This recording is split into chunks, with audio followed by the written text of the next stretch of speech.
Good morning, ladies and gentlemen. Just coming back to my story. This segment I'm going to do now is called Things I Would Have Said or Things I Would Have Thought.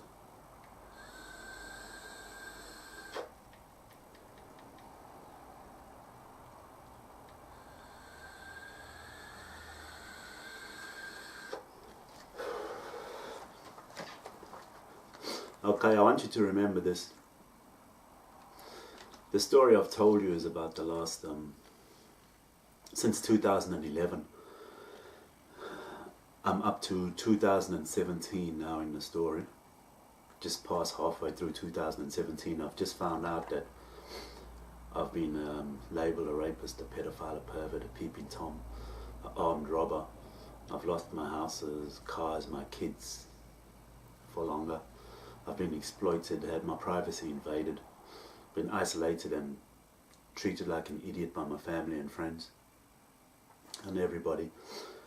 And most importantly, I found out that I've been followed and listened to for the last 7 years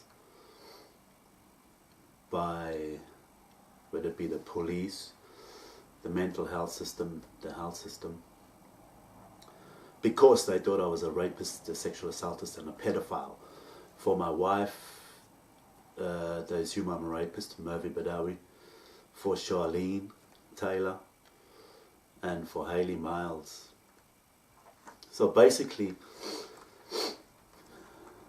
I'm doing this segment because I want you to remember, people are looking at me as a rapist, an ass rapist twice, as a pedophile, as a pervert, as a peeping Tom and as an armed robber, right? A criminal and a druggie. I want you to remember that when I tell you these things, because I didn't know this was going on. So these are things I would have said while people thought, were looking at me, thinking that I'm all those things. Okay, one of the things I would have said or whatever was,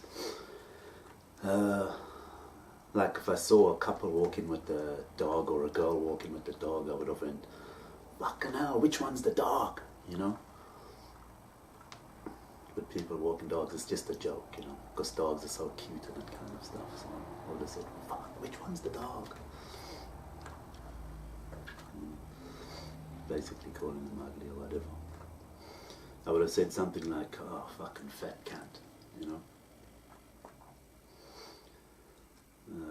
About some overweight guy or something. You know? Nothing personal, just thinking these things to myself or joking with someone, one of my friends or something. People were hearing me say these things or think these things. I would have said some guy looks like a fucking pedophile, you know, he's got his dark glasses on and his hat and that kind of stuff. Another thing I would have said was, ooh, bless you, my child. Oh, bless you, my child. Now, I didn't know that in South Africa they have someone that's called a blesser, you know, and they laugh and calling me a blesser basically because of my cousin and all that stuff.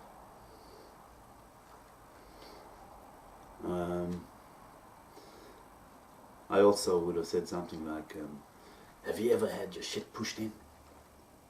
You know. Hey, have you ever had your shit pushed in? Now that's from the movie Training Day with Denzel Washington. Now I'm being accused of being an ass rapist for my ex-wife Charlene. And that, you know, so can you imagine how that would have went down when people are looking at me as an ass rapist and I'm saying some things like this? Hey, have you ever had your shit pushed in, man? You know what I'm saying? So these people that are watching and listening to me now, I want you to remember that they're also ladies. Just think of ladies, people from the church, people from law enforcement, people from the sex squad, anybody.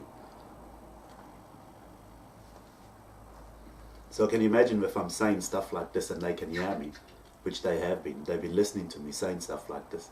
But they're looking at me as a rapist and pedophile and all this stuff. So it wouldn't go down too well. I was saying your mama jokes, a lot of mama jokes.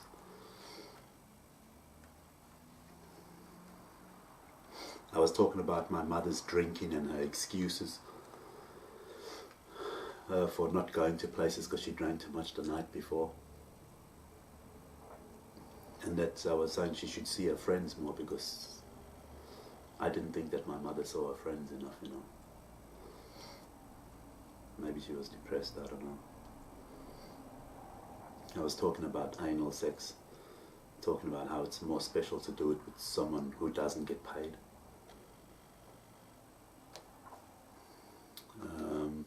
There was another thing we used to say, like, put it in her ass. Like, did you put it in her ass? Did you put it in her ass?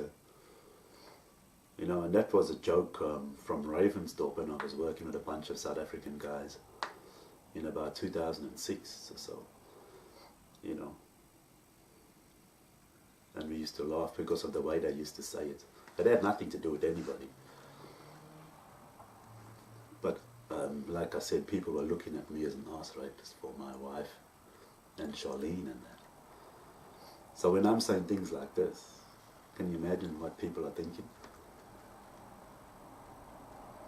I'm also saying something like, fucking bitch got an attitude, you know, talking about some woman.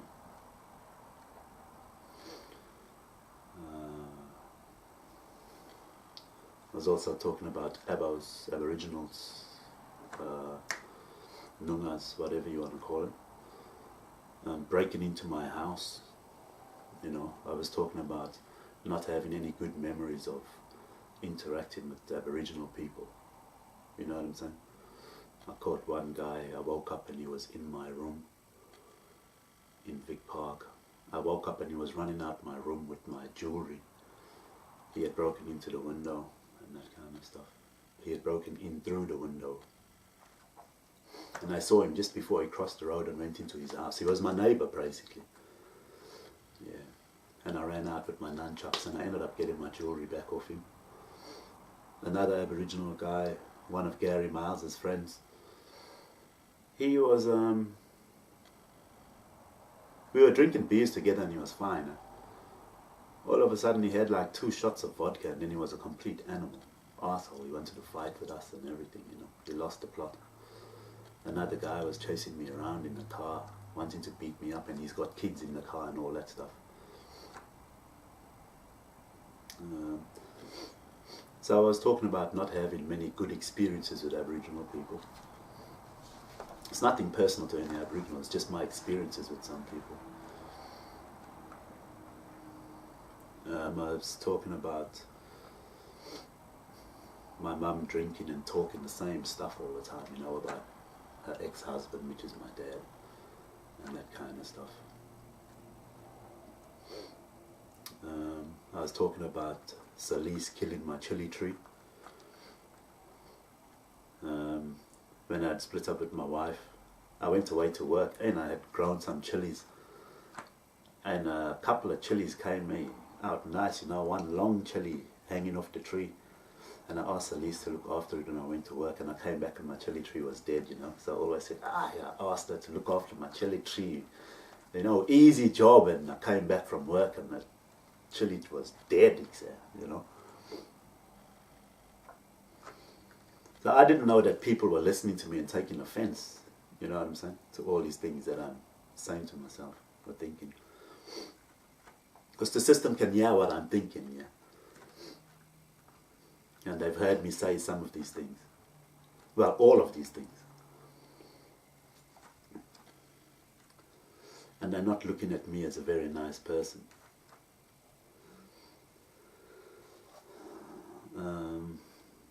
I also said things like when I saw a girl walking down the street, and I think one time it was like a schoolgirl, and I was joking, I was like, hey, how old is that cherrie? Ah, too old, man, you're a granny, you know?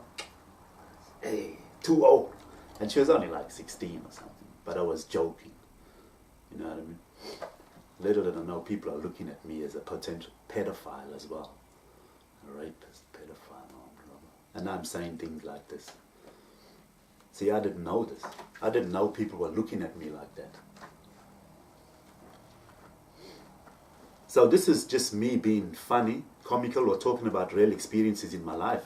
People have related it to personal stories that I knew nothing about. They were even setting me up, putting young girls in front of me. Because they thought I had an infatuation with young girls because I was joking about things like that. Hey, you're too old, man, you're a granny. How? That's ridiculous, eh? Bloody joking, man. And because I also said chicks don't have to get any older, they stay younger. You know, so people are looking at me as rapist, pedophile, pervert, Tom. And so I check this young cherry, I say, you're too old, you're a granny, you know. And then I also said something like, chicks don't have to get any older, they stay younger. I was just expressing myself as a young man, single, with no responsibility of a kids or a wife to look after. So if I want to go after chicks, I don't have to go for chicks my age or older. I can always go for a younger chick. So that's what I meant when the women don't have to get any older, they can stay younger. I think people misinterpret it and think I'm after young girls or something. So that's all it means. And that works vice versa. Women can do the same. They don't have to go for guys that are older than them. They can go for younger guys all the time. You know what I'm saying? Al Vita with Joel. Joel is 18 years and older. You know what I'm saying? Fair game. Everyone's allowed to go to the Joel. So it's nothing to do with young girls and this and that. So people are getting it mixed up.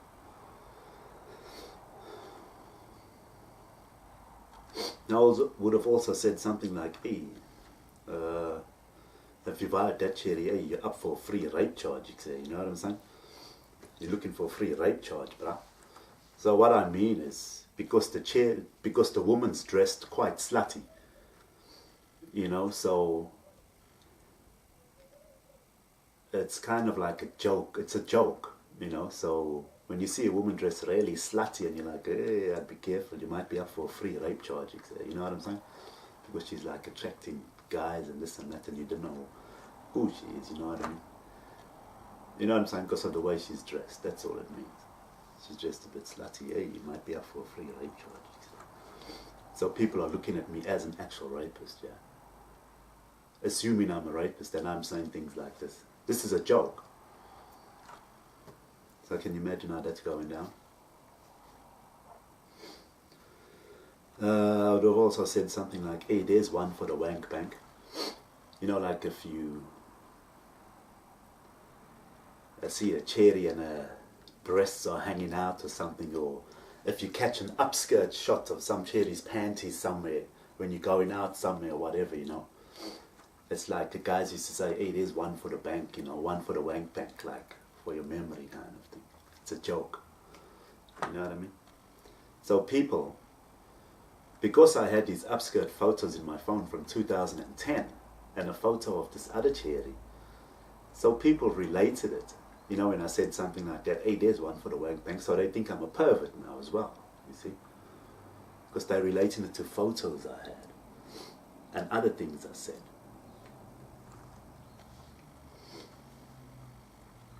I mean, the guys used to say that they were one for the bank, one for the wank bank, you know what I'm saying? I would have also said something like, hey, how big would your dick feel in your butt? You know what I mean? How big would your dick feel in your butt? Why would I have said that? It would have just been a joke, you know what I mean? Or like maybe someone says, hey, you got a small dick or something else. It's like, well, yeah, how big would it feel in your butt? You know what I mean? Something like that. Didn't mean anything. But people are actually looking at me for an ass, as an ass rapist, because I got my dick stuck in the wrong hole with Charlene and Murphy. And I'm saying things like this. So can you imagine what they're looking at me like? That's why they treat me like an absolute pig. There's another thing I would have said, hey, pissing through your ass, mate. You know, now all that is like, pissing through your ass, mate. Fuck, I was pissing through my ass, mate. What that means, it's like when you've been, in Australia they say like, you've been on the terps, mate, you know. It's like when you have a big night and then you use the toilet the next morning, you know. At work, us guys used to say, fuck, you're pissing through your ass, mate, you know. Anyway. I would have said something like, hey, you know, there's always a, when you check a big fat cherry, you know, there's always a lukka one with a, or you check a lukka cherry and she's always got a big friend, you know, a fat friend or something like that. So I would have said that. And when you're checking out some cherry, you know, hey, you're checking some cherry out this way, that way, there's always someone in the way, you know. Now people are looking at me as a pervert like that, you know what I'm saying? People are actually setting up scenarios in my life where there's a nice chick over there and people are deliberately walking in the way between me and that chick that I'm looking at to make me, stigmatize me as a pervert or make me look like a pervert. So I'm checking out this cherry like this now. You know what I'm saying? People are actually walking in front of my way on purpose, setting me up because they heard me say things like this. So they're stigmatizing me as a pervert and making me look like one. Fucking ridiculous, man.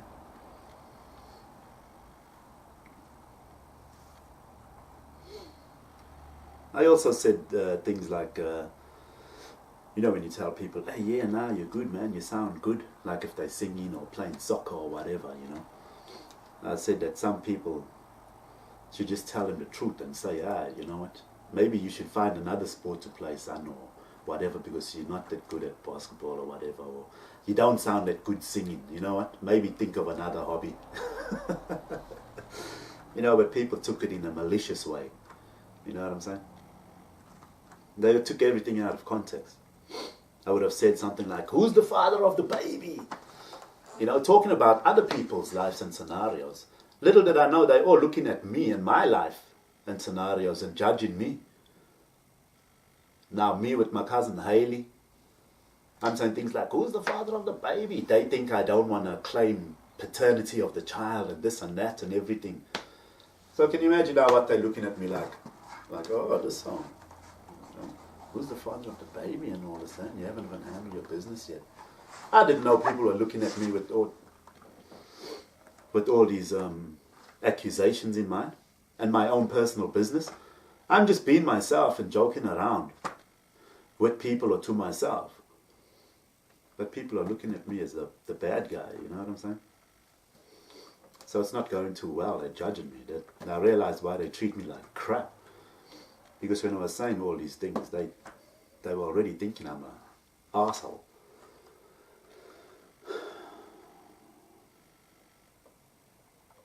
Who's the father of the baby?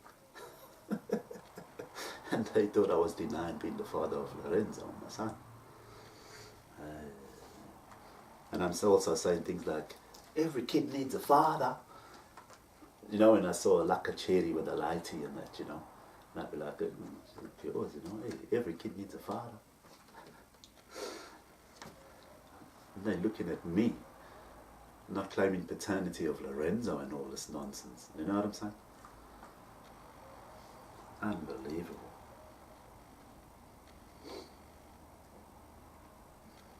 My grandfather used to say about gay people or whatever, hey, they should be shot with a ball of their own shit, you know.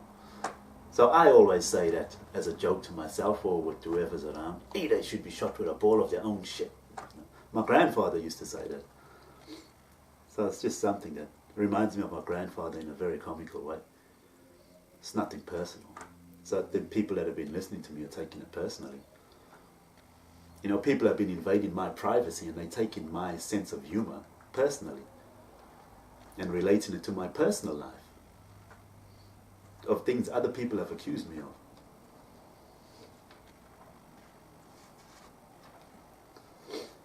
With women, I'd say something like, hey, that cherry is nice, you know. Hey, so are you faithful? You know, just as a pick-up line or a throw-up line, you know, if she's got a boyfriend or whatever, it's like, so are you faithful? You know, that's something I thought to myself. I've never actually said that to a woman. You know what I mean? So people are looking at me as like I'm not a faithful person in a relationship. That's what people are looking at me as, you know. Because like if I cracked onto a married woman, or if I saw a woman with a wedding ring and I'd flirt with her, I would flirt with her. But I would never expect anything out of it.